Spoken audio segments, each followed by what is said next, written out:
हायवेवरून प्रवास करताना जर कधी तुम्ही सकाळी पहाटे पहाटे संगमेश्वर तालुक्यात पोहोचलात तर तुम्हालाही असेच धुक्यांनी भरलेले रस्ते पाहायला मिळतील।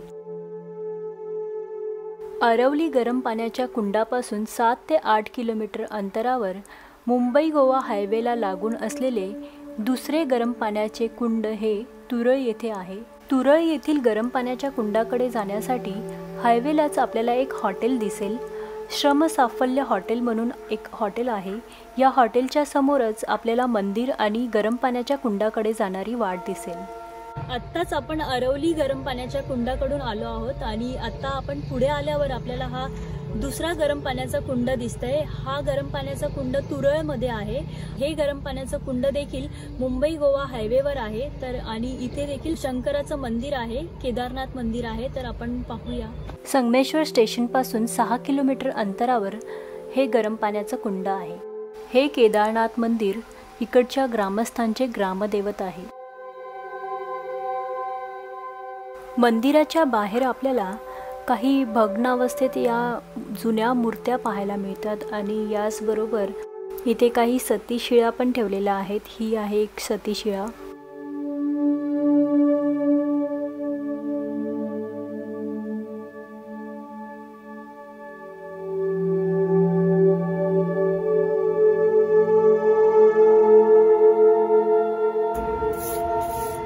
तेच बघतोय काय आहे ते।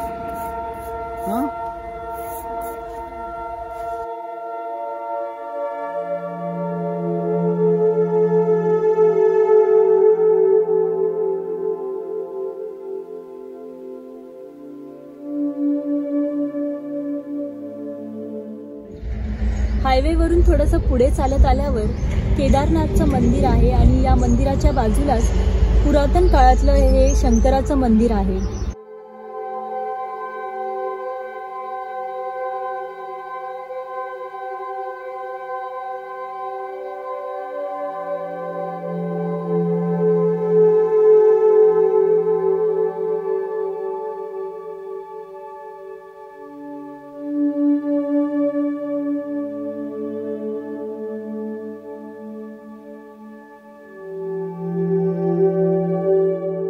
हे मंदिर एका रात्री बांधण्यात आले आहे।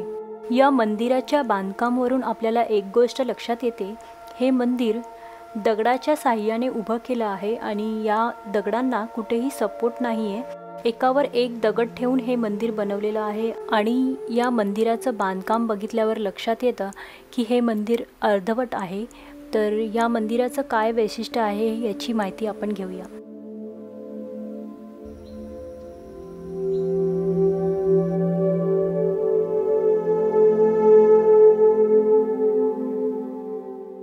या मंदिराची एक दंतकथा सांगितली जाते की हे मंदिर पांडवकालीन मंदिर आहे आणि जेव्हा एका रात्री पांडव इथे आले होते आणि ते मंदिर बनवत होते हे आणि सकाळ झाली आणि सकाळी त्यांना पांडवांना निघावं लागलं। अंधारात त्यांनी हे मंदिर बनवलं होतं। त्याच्यामुळे हे मंदिर असंच म्हणजे अर्धवट मंदिर आहे असं इकडच्या ग्रामस्थांनी आम्हाला माहिती सांगितली आहे।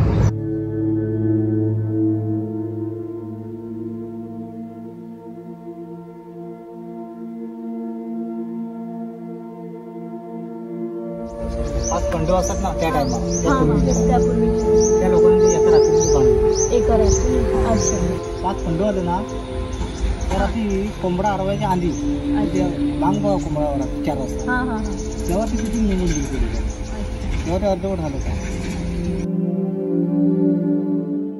इथे गरम पाण्याचं समोर कुंड दिसतंय। तिथे इथूनच आपल्याला दिसतंय की ती गरम गरम वाफा निघतायत उकळत्या पाण्याच्या।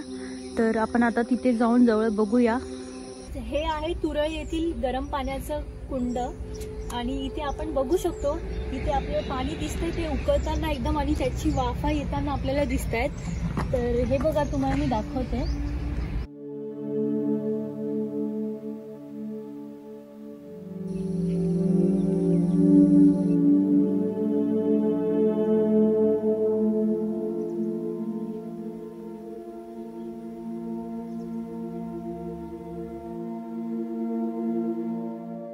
हे गरम पाणी इतकं उकळतंय की इथून गरम गरम वाफा निघत आहेत आणि आपल्याला हे गरम पाण्याचं उकळतानाचं बुडबुडे दिसत आहेत.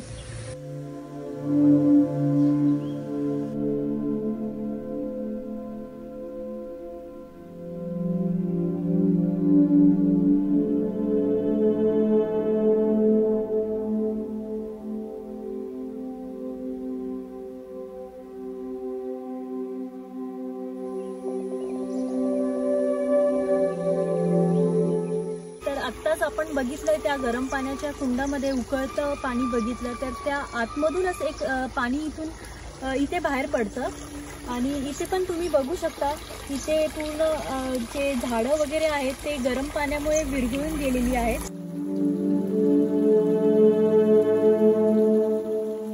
इथे आपल्याला झाडांची पानं विरघळलेली दिसत आहेत, त्याच्याबरोबर काही मासे पण इथे आपल्याला मेलेले दिसत आहेत.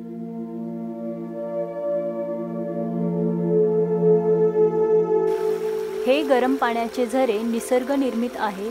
या गरम पाण्याच्या झऱ्यात गंधकाचे प्रमाण जास्त असल्यामुळे हे पाणी आंघोळीसाठी वापरले तर त्वचारोग बरे होऊ शकते. या पाण्याचे तापमान 50 ते 60 सेल्सिअस असल्यामुळे इथे डायरेक्ट आंघोळ करता येत नाही. या झऱ्याचं पाणी घेऊन थंड पाण्यात मिक्स करून आंघोळ करावी लागते.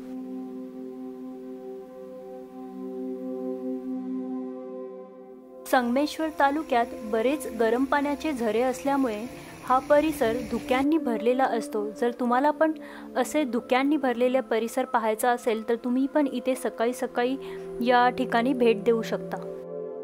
इथून 2 किलोमीटरच्या अंतरावर राजवाडी येथील गरम पाण्याचे कुंड आहे, तर त्याचे व्हिडिओ पुढील भागात पाहूया.